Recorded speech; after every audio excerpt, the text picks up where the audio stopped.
Hi అండి. నమస్తే. ఇవాళ వచ్చేసి ఇంకొక లంచ్ బాక్స్ రెసిపీతో అయితే చూద్దాము. అయితే ఇక్కడ నేనొచ్చేసి మనం మామూలుగా సండేస్ అప్పుడు పుదీనా, కొత్తిమీర కంపల్సరీ తెస్తూ ఉంటాం. కొత్తిమీర అయితే నెక్స్ట్ కర్రీస్‌లో యూజ్ చేస్తాం గానీ, పుదీనా పెద్దగా యూజ్ చేయము. తెచ్చిందంతా కూడా పక్కన పెట్టేస్తూ ఉంటాము. అది కొద్ది రోజుల తర్వాత పాడైపోతుంది. ఇంక పడేసేయడమే. పుదీనాను వేస్ట్ చేయకుండా సింపుల్‌గా, టేస్టీగా పిల్లలకి ఒక మంచి లంచ్ బాక్స్ రెసిపీ అయితే చూపిస్తాను. కాపోతే ఎక్కువ పుదీనా వేయట్లేదు. నేను కొంచెమే వేస్తున్నాను. చాలా లైట్ ఫ్లేవర్‌తో పెళ్ళిల్లో చేసుకుంటాం కదా! పెళ్ళిల్లో మనకి రిసెప్షన్స్‌లో పెడతారు కదా! అలా ఉంటుంది టేస్ట్. చాలా బావుంటుంది. గుప్పెడు పుదీనాని మిక్సీ పట్టేసుకున్నాను. అందులో ఇంకా కారానికి సరిపడా పచ్చిమిరపకాయలు, కొంచెం అల్లం ముక్క. ఒక ఇంచు వరకు అల్లం ముక్కను వేసేసుకొని మంచిగా చూడండి ఈ విధంగా పేస్ట్ చేసుకొని పెట్టుకోవాలి. లేదంటే కూడా కొంచెం వాటర్ వేసుకొని పేస్ట్ చేసుకొని కచ్చాపచ్చాగా రోట్లో దంచుకున్నా కూడా బాగానే ఉంటుంది. చేసేసుకొని పక్కన ఒక బౌల్లోకి తీసి పక్కన పెట్టేసుకున్నాను. తర్వాత ఇక్కడ వచ్చేసి నేను రైస్ కూడా పెట్టేశానండి. రైస్ మనకి బాగా పొడి పొడిగా ఉండాలి. రైస్ ముందే పెట్టేసేయండి. రైస్ చల్లారి ప్రెషర్ పోయే లోపల మనం ఈ తాలింపు పెట్టేసుకోవచ్చు. రైస్ కూడా బాగా పొడి పొడిగా ఉండడం కోసము నేను ఇలా ప్లేట్లో వేసి పెట్టేస్తున్నాను. వేడి మీద కలిపితే బాగా ముద్దగా అయిపోతుంది. అంత టేస్ట్ ఉండదు. మనం రైస్ కలిపేదాన్ని బట్టి కూడా మనకి టేస్ట్ ఉంటుంది. కాబట్టి రైస్ బాగా పొడి పొడిగా ఉండేలా చేసుకోండి. లేదంటే అన్నంలో కొంచెం ఆయిల్ వేసి కుక్ చేసుకోండి. అది కూడా పొడి పొడిగా వస్తుంది. తర్వాత ఇక నేను తాలింపు అయితే పెడుతున్నాను పుదీనా రైస్ కోసము. ప్యాన్‌లోకి ఒక 3 స్పూన్ల దాకా ఆయిల్ ఏసుకున్న. తర్వాత హాఫ్ స్పూన్ ఆవాలు, హాఫ్ స్పూన్ జీలకర్ర, తర్వాత ఒక స్పూన్ పచ్చిశనగపప్పు, 2 టేబుల్ స్పూన్ల వరకు శనగగింజలు, కరివేపాకు ఒక రెమ్మ కరివేపాకు, ఒక 4, 5 కాజు కూడా వేసి, ఇంకొక 2 ఎండుమిరపకాయలు వేశాను. బాబు కోసం చేస్తున్నాను కదా!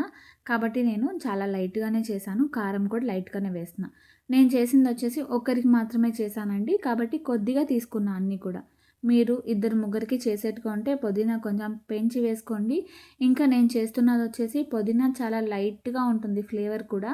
చాలా మైల్డ్‌గా ఉంటుంది. అసలు ఎక్కువ పుదీనా స్మెల్ అలా ఏం లేకుండా మంచిగా ఉంటుంది. ఎండుమిరపకాయలు కూడా వేసి వేగిన తర్వాత మనం మిక్సీ పట్టుకున్నాం కదా! పుదీనా, అల్లం, పచ్చిమిర్చి పేస్ట్ అది కూడా వేసేసి లో ఫ్లేమ్‌లో పెట్టి ఇంకా ఫ్రై చేస్తూనే ఉండాలి. ఫ్రై చేసి కొంచెం ఆ పచ్చిదనం అంతా పోవాలి. అల్లం వేసాం కదా! అల్లం స్మెల్ పోవాలి.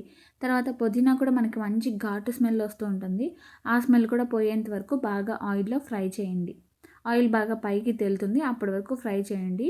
అప్పుడే మనకి తినడానికి బావుంటుంది. కొంతమంది ఏమంటే పేస్ట్ వేసిన వెంటనే ఒక 2, 3 సార్లు అలా మిక్స్ చేసేసి రైస్ వేసేస్తారు. అసలు బావుండదండి అలా. ఇలా చేసుకుంటేనే బావుంటుంది. ఇలా చేసుకుంటే మనకి మంచిగా రెస్టారెంట్స్‌లో తర్వాత మనకి పెళ్ళిళ్ళలో రిసెప్షన్‌లో పెట్టిన టేస్ట్ వస్తుంది. అయితే అన్నం కూడా వేసేసి మళ్ళీ ఇంకా స్టవ్ ఆఫ్ చేసేసి బాగా కలిపేసేయడమే. ఒకవేళ మీకు కావాలనుకుంటే దీంట్లో కొంచెం నిమ్మరసం కూడా వేసుకోండి. అది ఇంకా మంచి టేస్ట్ వస్తుంది. ఎలా వేసుకున్నా కూడా టేస్ట్ బావుంటుంది. నేనైతే అన్నం బాగా కలిపేసి స్టవ్ ఆఫ్ చేసేసాను. నిమ్మరసం ఏం వేయలేదు. ఇంకా బాబుకి లంచ్ బాక్స్ కూడా ప్యాక్ చేస్తున్నాను. ఇక నేను పెరుగన్నం కూడా కొంచెం ప్యాక్ చేస్తానండి. ప్రతిరోజు కూడా లంచ్ బాక్స్ ఏం పెట్టినా కూడా దాంట్లో కొంచెం పెరుగన్నం కూడా పెట్టేస్తాను. ఒక బాక్స్‌లో పెరుగన్నము, తర్వాత ఇంకో బాక్స్‌లో పుదీనా రైస్ పెట్టేసాను.